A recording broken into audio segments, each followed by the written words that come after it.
Crime Photographer.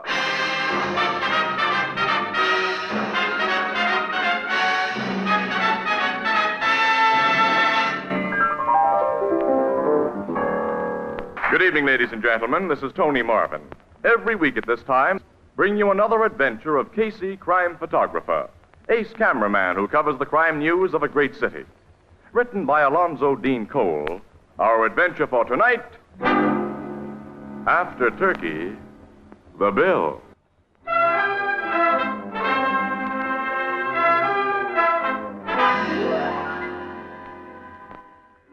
7 o'clock in the evening. A medium-priced uptown restaurant known as Petrarchus's Olympian. At a table for two, a flashily dressed young man pushes aside his empty plate and says to the pretty girl who sits opposite, Hey, that turkey wasn't half bad. You didn't leave much of it. Neither did you.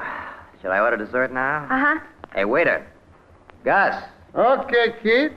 What do you want now, Joe? we're ready for the plum pudding now. 2 plums pudding. That's what you want, too, isn't it, Lottie? Yes, and coffee. Same here. Okay, kid. I don't know why you won't let me do anything for you in a classy way, Lottie.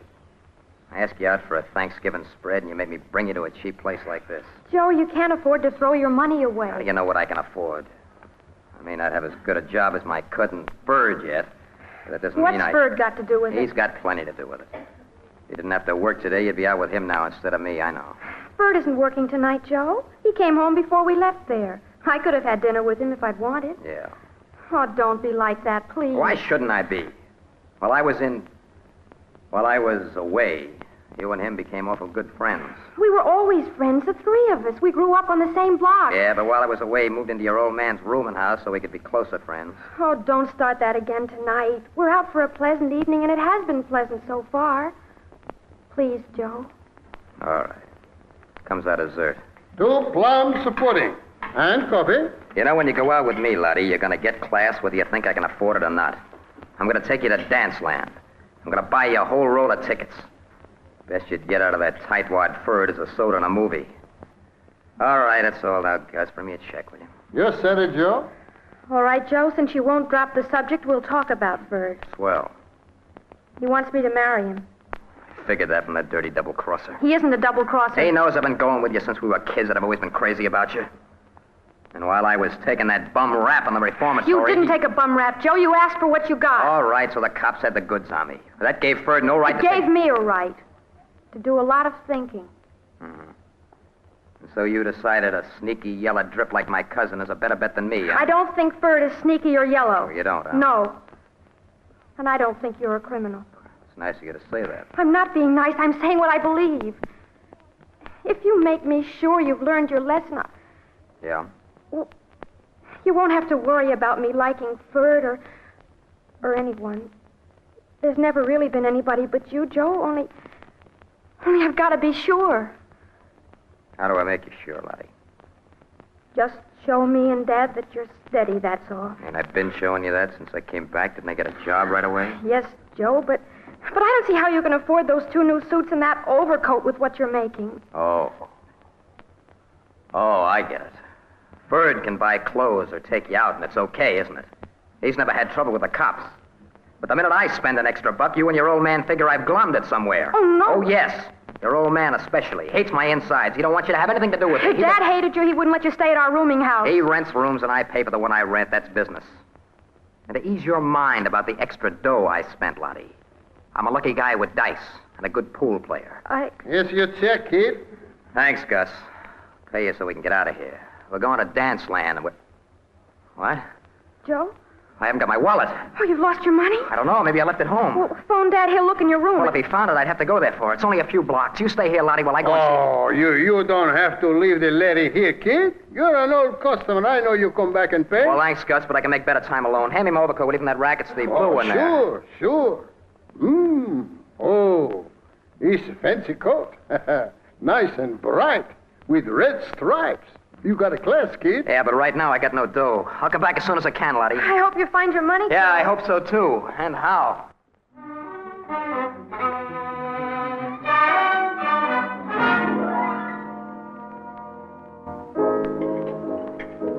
Gee, Casey, it's nice of you and Miss Williams to have Thanksgiving dinner here in the Blue Note with me. We're nice people, Ethelbert. Well, the very best. True, warm-hearted, and generous to a fault. Pass the salt. Also Paul. honest, kind, and steadfast. Here's the salt. And Sure. pepper. You know, we're really understating our sterling qualities, Annie. We've risen to the heights of magnanimity, whatever that is, by chewing Thanksgiving turkey in this crummy joint we see every day, simply because our little pal here had to work. He could only get away from his bartending long enough to grab a meal on the house. We hope you appreciate our sacrifice, Ethelbert. Oh, I do. Good. Pardon my reach for the Tabasco. To prove your gratitude, Ethelbert, you can pay for our dinners. Yeah, well... Tabasco, Annie? Huh? Thanks. Say, you've made a splendid suggestion, Casey. Paying our bill will relieve Ethelbert of a small part of his obligation for our company. Yep. Say, come to think of it, you two are working today yourselves. You didn't have time to get a full meal any further away from your office than this crummy joint. Ethelbert, you impugn our motives. He destroys my faith in human nature, Casey. Yes. The spirit of the day is entirely lost upon this lug. Casey, if you'd pay me what you already owed this crummy joint, I'd be only too happy to buy you dinner. Get it, Walter? This guy's too wise for us, Annie. I'm afraid so, Casey. Casey, Yeah, Walter? you wanted the bar phone, you said you did. Oh, nuts. I'm only just finished my turkey. No, this means no dessert, Casey. I'll see what Burke wants. Well, stall him off if you can. Yeah, I'll do my best, Annie. Hello, Grace. Hello, Casey speaking. Look, Burke, we haven't finished our dinner yet. Oh, all right. Wait till I get my pencil out. Corner of Whitestone and Evans. Well, what happened there? What, is that all? For a run-of-the-mill story like that, we gotta leave our dessert? Well, okay, Burke, all right, goodbye. Why I stick to this newspaper racket, I don't know. What was it, Casey? All the Look, we gotta get out to Whitestone and Evans, Ann. Some mug just held up a filling station there and got away with a couple of $100 or Did he shoot anyone? No. Huh? Just one of those inside page fillers. Burke says news is light and we gotta cover it. All right, where is Whitestone and Evans? It's way uptown, not far from Petrakis Olympian Restaurant. You know, we've eaten there a couple of times. Yeah, I remember. Any description of the hold-up guy? Yeah, he wore a flashy blue overcoat with red stripes. See you later, pal. So long, Ethelbert. So long. Say, wait! Who's gonna pay for this crummy joint?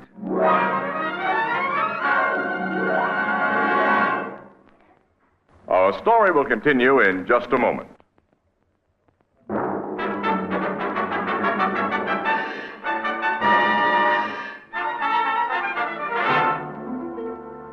Here's what happened, Miss Williams.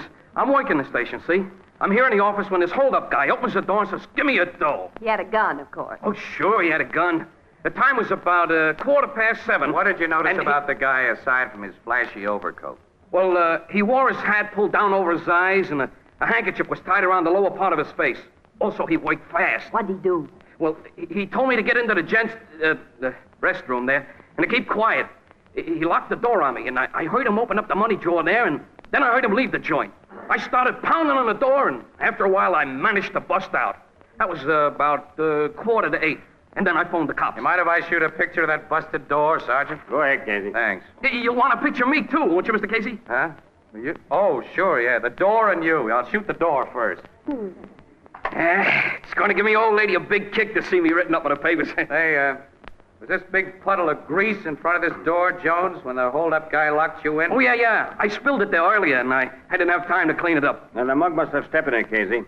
Along with the description of his flashy coat I've sent out, I included instructions to look for a guy with dirty grease stains on his shoes. Well, the two things together ought to nail him, Sergeant. Yeah, I told the sergeant here's something else that ought to nail a guy. What's that? Well, one of the bills he stole out of the money drawer was an old 20 that had been torn in two and kind of stuck together with scotch tape. I took it in just before the robbery, so I remember it. Well, looks like you cops have plenty to work on, Sarge. Yeah.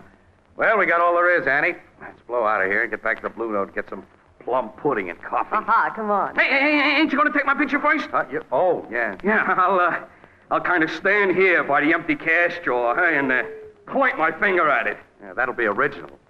Well, stand and point, pal. Go ahead. Great. All set now. Shoot. Jones, Hey, Gus, I'm getting my picture took. Don't walk in front of the camera. I have just heard what happened to you. About that guy in the blue overcoat which holds you up. Well, I'll tell you all about that later, Gus. As soon as I get my picture. No, I tell you and those cop about it now. You'll tell. Who are you? Oh, I am Gus Nikopopoulos. I am waiter in Petrakis Olympian restaurant 3 blocks from here. And I know who is the kid who robbed my good friend Jones. You know? Yeah, I know as soon as I am told the news about that fancy overcoat. What are you talking about? What are you talking about? I tell you cops everything. Even where to find this hold-up kid. He tell me he is going with his girl to Dunceland.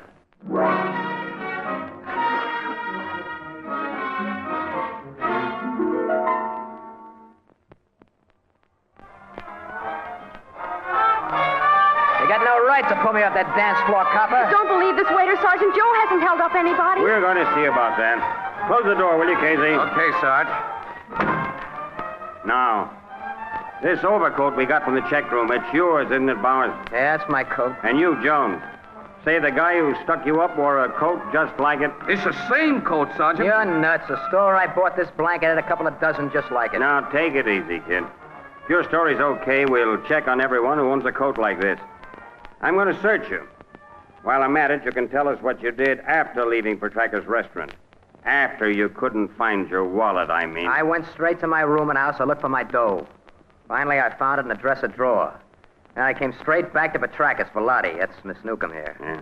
The dough's in that wallet you just took out of my pocket. It's about $40, and it's mine. I didn't steal it. Hey, is that torn 20 in the wallet, Sergeant? No, Jones. Torn 20. I guess he hasn't got a gun on him either, Sarge. He's clean, Casey.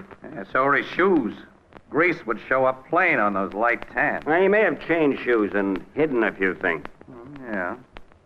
How far is your rooming house from that filling station, kid? Oh, It's 2 blocks away down Evans Street. My father runs it. How long did Joe leave you in Petrakis while he was finding his money? I didn't time it. It wasn't more than 15 minutes, maybe a half an hour. So what? So you had plenty of time to stick up Jones and go to your room before you came back to Petrakis. All right, if that's the way you dope it, copper, search my room. I'm going to do that little thing, young fella. All of you. Let's go.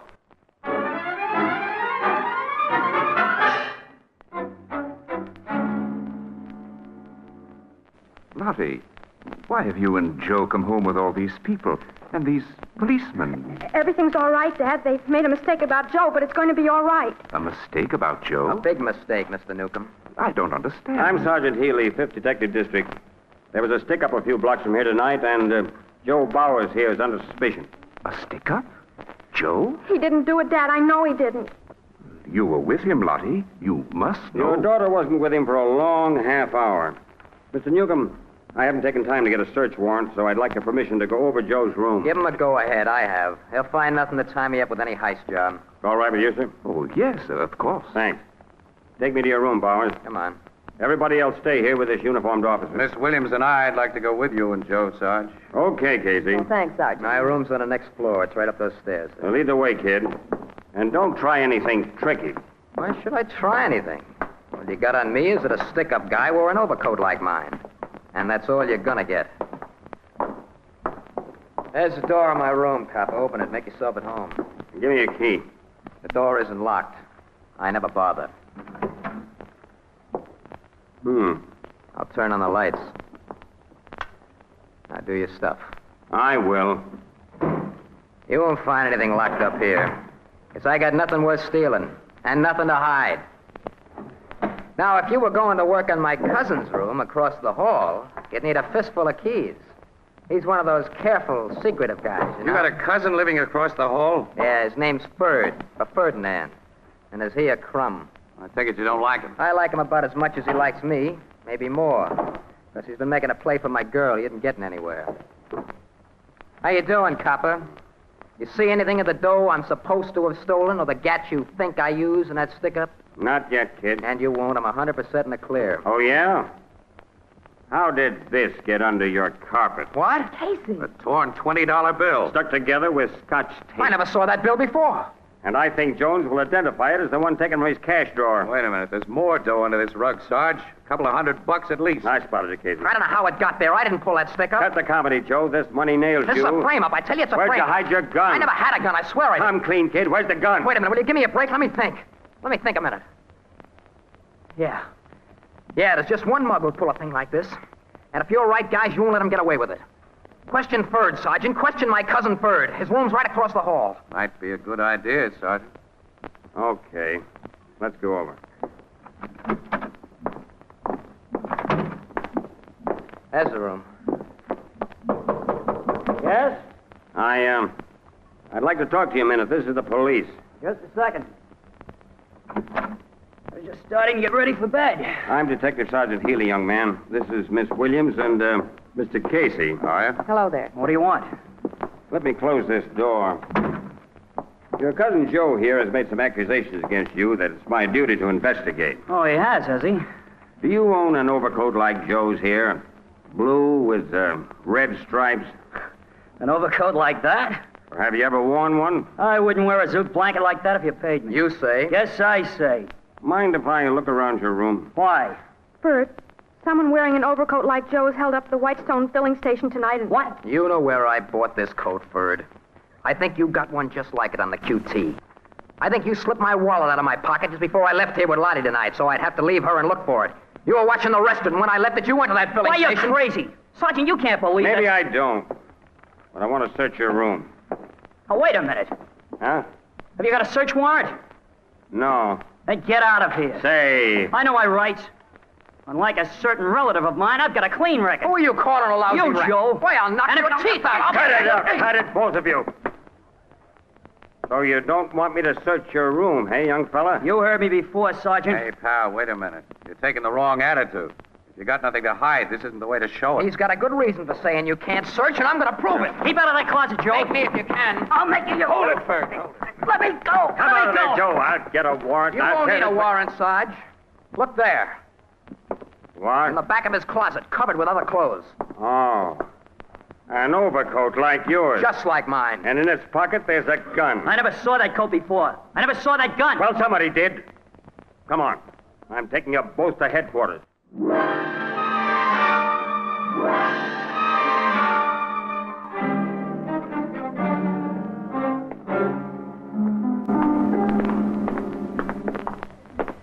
I don't know how that overcoat got in my closet, Sergeant. I swear I never saw it or that gun before. So you've been saying, Ford.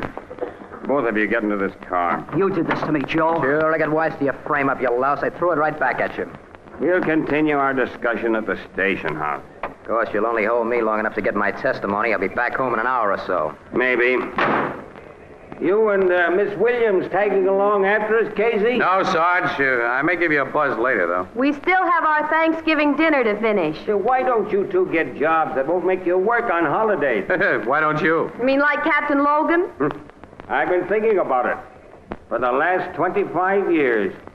Good night. Night, Go on. Sergeant Healy. Come on, let's get into our car, Casey, and get our stuff to the I'm paper. going and... back to that rooming house, Annie. Why? Are you convinced that Cousin Ferd framed Cousin Joe? Well, his attempt to prevent a search of his room didn't look very good.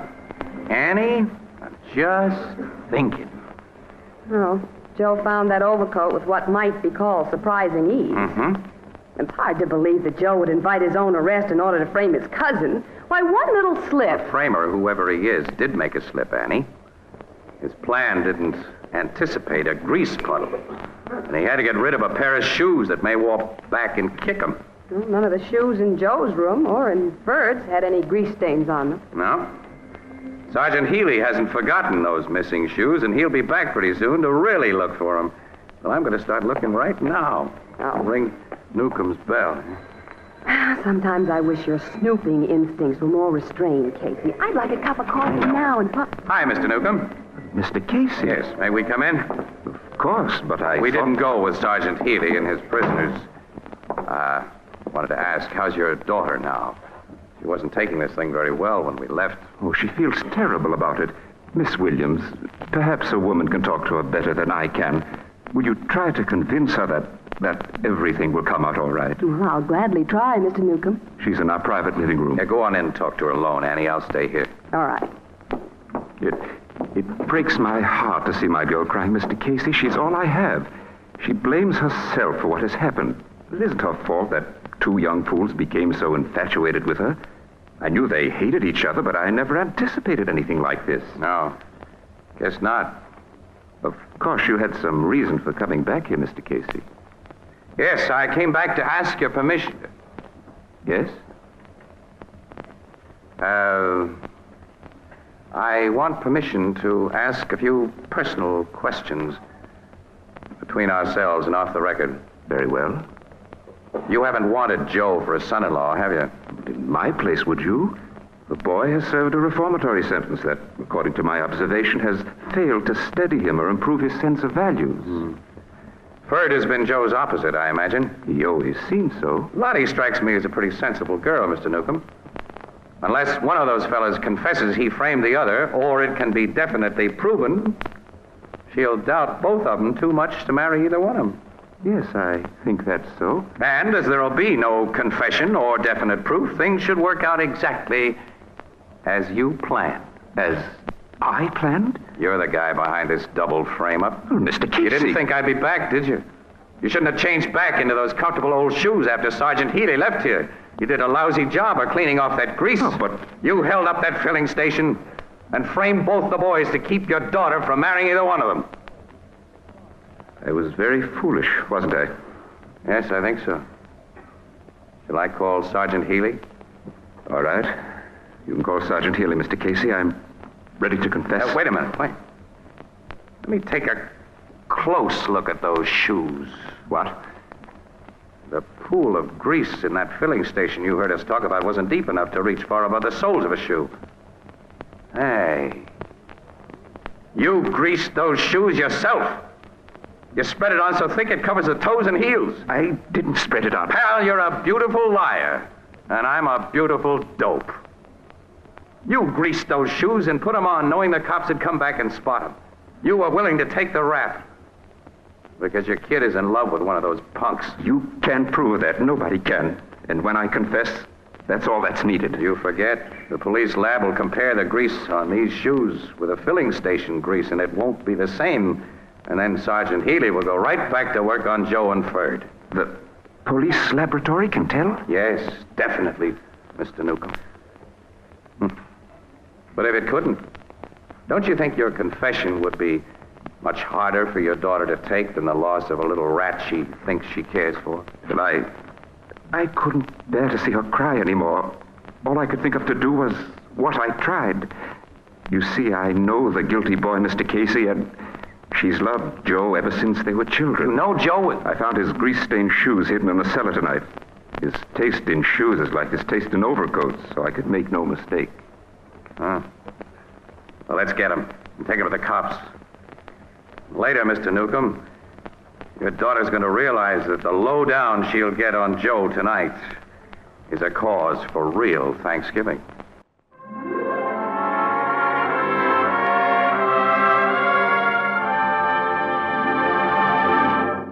We'll join the crowd at the Blue Note in just a moment.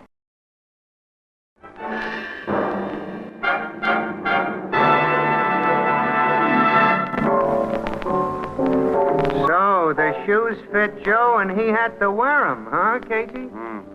They pinched so tight he cracked wide open, Ethelbert.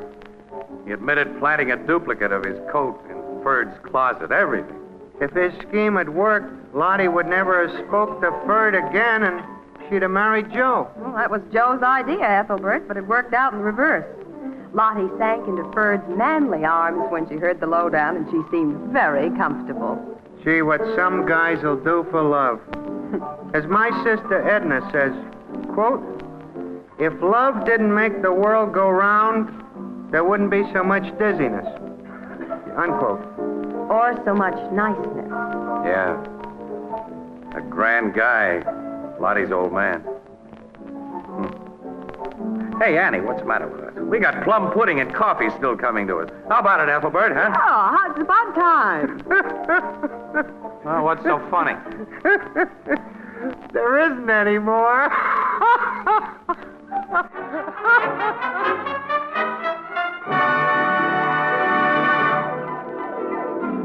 Crime Photographer is directed by John Dietz. The original music is by Archie Blyer, and the program features Miss Jan Miner as Anne and John Gibson as Ethelbert. Herman Chittison is the Blue Note pianist.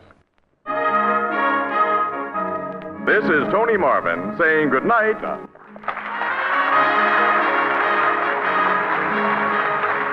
This is CBS, the Columbia Broadcasting System.